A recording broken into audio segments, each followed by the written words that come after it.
सबसे पहले बात लाल आतंक की। मध्य प्रदेश में क्या अब नक्सली अपनी जड़ें जमा रहे हैं? एक बड़ा सवाल हम इसलिए खड़ा कर रहे हैं क्योंकि कान्हा का 80% इलाका नक्सलियों के कब्जे में है। टाइगर रिजर्व में पर्यटकों की जो संख्या पहले होती थी वो अब संख्या भी घट रही है। पिछले 2 महीने में 3 वन कर्मियों की हत्या हुई है। लगातार गतिविधियों के बाद सरकार ने अब संज्ञान लिया है। केंद्रीय वन मंत्री और पूर्व पीसीसीएफ का एक पत्र भी सामने आया है। सीएम को पत्र लिखा गया है।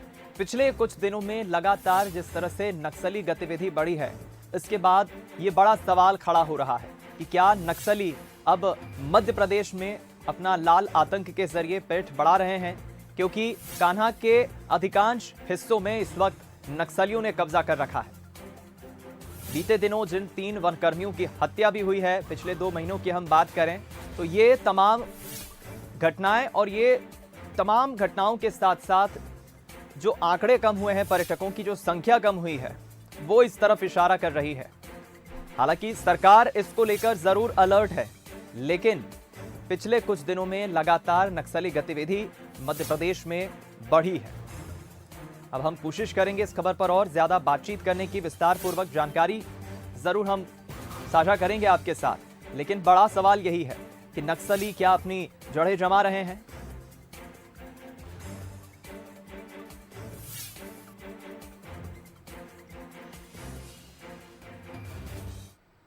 तो देखिए, सवाल यही खड़ा हो रहा है कि जिस तरह से बीते कुछ दिनों में लगातार नक्सली गतिविधियां बढ़ी हैं, उसके बाद क्या एक्शन सरकार लेगी?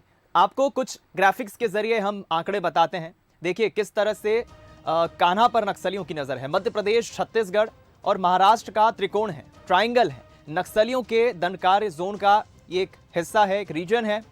दूसरी तरफ छत्तीसगढ़ के घोर नक्सली इलाकों की भी ये सीमा है, वहां की बाउंड्री है। और छत्तीसगढ़ में दबाव बढ़ने के लिए, जब दबाव बढ़ता है तो नक्सली मध्य प्रदेश की तरफ रुख करते हैं। महाराष्ट्र की तरफ से भी नक्सलियों के लिए आना काफी आसान होता है। घने जंगलों के चलते गतिविधियों के लिए यह मुफीद है, उनके लिए काफी आसान होता है।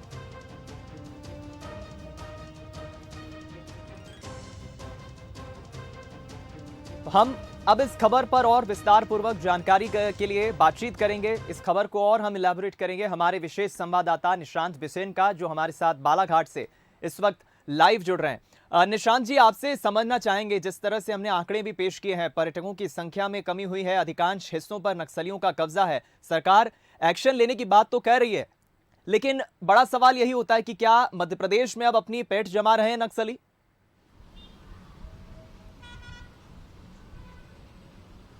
जी बिल्कुल दीपक, सबसे पहले मैं ये बता दूं कि जिस फिगर की बात हो रही है ये बहुत पुष्ट नहीं है कि कान्हा नेशनल पार्क का 80% हिस्सा एकदम से नक्सलियों के गिरफ्त में है। ये बात इसीलिए क्योंकि सैलानियों के लिए वैसे ही बमुश्किल 10 से 15% हिस्सा ही उनकी आवाजाही के लिए होता है। इसके अलावा बाकी कोई रीजन होता है। एक बार नक्सलियों के मैकेनिज्म को अगर हम यहाँ पर समझ लें तो हम देखते हैं कि यहाँ पर पहले से जो डिवीजन होता है, उसके नीचे फिर दलम होते हैं। तो एक जीआरबी डिवीजन यहां काम करता था, यानी कि गोंदिया, राजनांदगांव और बालाघाट डिवीजन।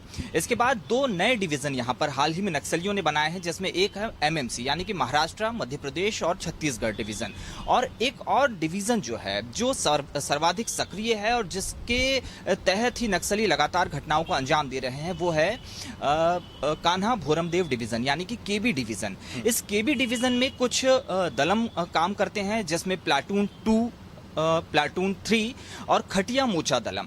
तो लगातार हम देख रहे हैं पिछले कुछ समय में प्लाटून 2, प्लाटून 3 विस्तार दलम और खटिया मोचा दलम ये सक्रिय रहे हैं और इन्होंने ही गतिविधियों को अंजाम दिया है।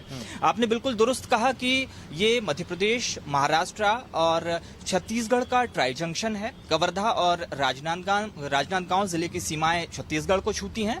वहीं मध्य प्रदेश की अगर सरहद की बात करें तो गोंदिया और भंडारा जिले भी यहां से लगे हुए हैं। तो नक्सली एक तरीके से छत्तीसगढ़ और महाराष्ट्र में गतिविधियों को अंजाम देने के बाद बालाघाट और मंडला जिले को शरण स्थली के तौर पर इस्तेमाल करते रहे हैं। लेकिन पिछले 2-3 सालों में हमने देखा है कि एकदम से एनकाउंटर बढ़े हैं, पुलिस और नक्सलियों के बीच भिड़ंत बढ़ी है और इसका खामियाजा नक्सलियों को काफी हद तक हुआ है।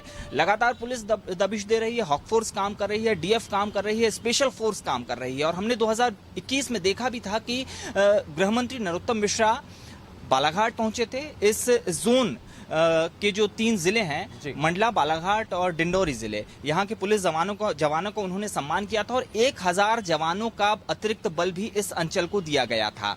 तो लगातार नक्सलियों के खिलाफ मुहिम जारी है और ये बात सही है कि कान्हा पर नक्सलियों का फोकस है, सघन वन क्षेत्र है, इस क्षेत्र में उन्हें छिपने में दिक्कत नहीं होती है, वो बहुत इक्विप्ड हैं, यहाँ पर कुछ तरीके से रिसोर्सेज की कमी है। जी बिल्कुल ठीक कहा आपने निशांत जी, लेकिन बड़ा सवाल यही है, आप बने रहे हमारे साथ, हम इस खबर को और अच्छे से और बेहतर ढंग से समझने के लिए रुख करेंगे सोहन वैद्य जी का, जो कि नक्सल मामलों के जानकार हैं, हमारे साथ फोन लाइन पर जुड़ गए हैं। सोहन जी, स्वागत है आपका बंसल न्यूज पर। क्या सुन पा रहे हैं आप?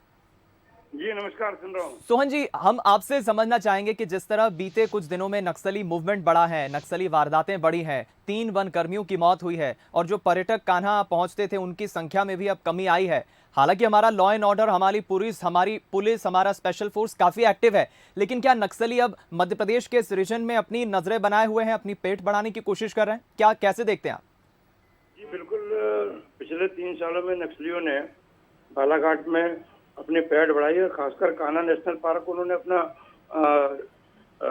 मेन केंद्र बिंदु बनाया है। विस्तार दलम इन्होंने नक्सलियों ने लाया है और उनकी योजना है कि ये 4 दलम के माध्यम से वे बालाघाट से मंडला, डिंडोरी और अनूपपुर तक विस्तार करना चाहते हैं। जब हमारा मध्य प्रदेश छत्तीसगढ़ अलग हुआ था, उस टाइम नक्सली गतिविधियां बालाघाट जिले में थम गई थी और नक्सली सिर्फ रेस्ट जोन के रूप में इसका उपयोग करते थे। पर वर्तमान में नक्सलियों के दिमाग में एक बात आ गई कि कान्हा नेशनल पार्क जो कि कोर एरिया है और बफर जोन एरिया है, तो इस एरिया में पुलिस की दबिश, ये सूचना तंत्र निष्क्रिय हो जाता है। तो वे जो वन चौकियों के जो चौकीदार हैं उनके बीच में जाके पनाह लेते हैं, वो बड़ा सुरक्षित समझ के अपनी गतिविधियों को अंजाम दे रहे हैं। उसके परिणाम हमको देखने मिले हैं कि कान्हा के आसपास लगभग 6 नवंबर 2020 से मालखेड़ी में लगातार 3 घटनाएं हुई। 6 नवंबर 2020 को आदिवासी ग्राम मालखेड़ी में पुलिस नक्सली मुठभेड़ में नक्सली शारदा पुंजे मारी गई थी। उसके बाद 29 जून 2021 को थाना के बमनी में भागचंद की नक्सलियों ने हत्या कर दी। 13 नवंबर 2021 को नक्सलियों ने मालखेड़ी के 2 ग्रामीणों की हत्या की थी। कारण था शारदा पुंजे के एनकाउंटर का बदला लेना। और अभी कान्हा में ही हाल में 22 मार्च 2022 को कान्हा मुक्ति गेट के पास समनापुर मार्ग पर वन विभाग के सुरक्षा कर्मी की हत्या की गई। नक्सलियों का मानना है कि सभी पुलिस मुखबिर है, जबकि पुलिस बोलती है कि ये मुखबिर नहीं है। अब जहाँ तक सुरक्षा व्यवस्था की बात आ रही है, सबमें बड़ा चिंता का विषय हो गया है कि अब तक के नक्सली मूवमेंट में सब में अच्छा काम हाक फोर्स ने किया था, पर हाक फोर्स को जो प्रोत्साहन मध्य प्रदेश सरकार से मिलता था, पहले 70% भत्ता हाक फोर्स के जवानों को दिया जाता था, वो घटा के 5% कर दिया गया है। ऐसी स्थिति में हाक फोर्स में नई भर्तियां, नई ट्रेनिंग और जवानों का उत्साह कम पड़ गया है। यानी कुल मिलाकर सोहन जी, अभी हमें सतर्क रहने की जरूरत है। जिस तरह से नक्सलियों का कब्जा कान्हा के अधिकांश हिस्सों में बढ़ रहा है, ये जरूर एक महत्वपूर्ण वक्त है जब एक्शन लेना जरूरी होगा, वरना इसमें कोई तहमत नहीं कि आने वाले वक्त में और ये अपने वहां के जंगलों में, उस इलाके में और अपना कब्जा जमाए। बहुत शुक्रिया करूंगा आपका सोहन वैद्य जी, हमारे साथ जुड़ने के लिए, बातचीत करने के लिए। निशांत जी, आपका भी बहुत शुक्रिया इस खबर पर हमारे साथ बातचीत करने के लिए। हमने ये जानने की और समझने की कोशिश की सोहन जी से, जो कि नक्सल मामलों के जानकार हैं, और उनका भी यही कहना है कि जिस तरह से मूवमेंट बढ़ा है, गतिविधियां बढ़ी हैं, 3 वन कर्मियों की भी हत्या की गई है, ये अधिकांश हिस्सों पर अपना कब्जा तो जमा चुके हैं कान्हा के, लेकिन अगले मूवमेंट की तरफ या अगली जो उनकी रणनीति है नक्सलियों की, उसे नाकाम करने के लिए ये एक महत्वपूर्ण समय है। पुलिस को, हमारे स्पेशल फोर्स को खासतौर पर ध्यान देने की जरूरत है। हमारी सरकार तो हर समय नक्सल आंदोलन को ख़त्म करने में लगी है और हमने उसमें बहुत सफलता प्राप्त की है। मध्य प्रदेश में किसी भी तरह की नक्सल गतिविधियां नहीं है। हमारी सरकार ने डाकुओं को भी समाप्त किया और नक्सली समस्या को भी पूरी तरह से समाप्त किया है। पर यदि किसी तरह की कोई दिशा निर्देश या हमें कोई बात बताई गई होगी तो उस पर जो संबंधित विभाग है वो निश्चित रूप से कार्रवाई भी करेगा और संज्ञान भी लेगा। वहाँ जो एजेंसियाँ काम करती हैं वो भी थोड़ी इसको लेकर के उसमें काम में विलम्ब व्यवधान पैदा करना, कई बार लोगों के कुछ डंपर भी जला दिए जाते हैं या इस प्रकार के उनकी गतिविधियां चलती रहती हैं, इसके कारण वहाँ लोग काम भी करना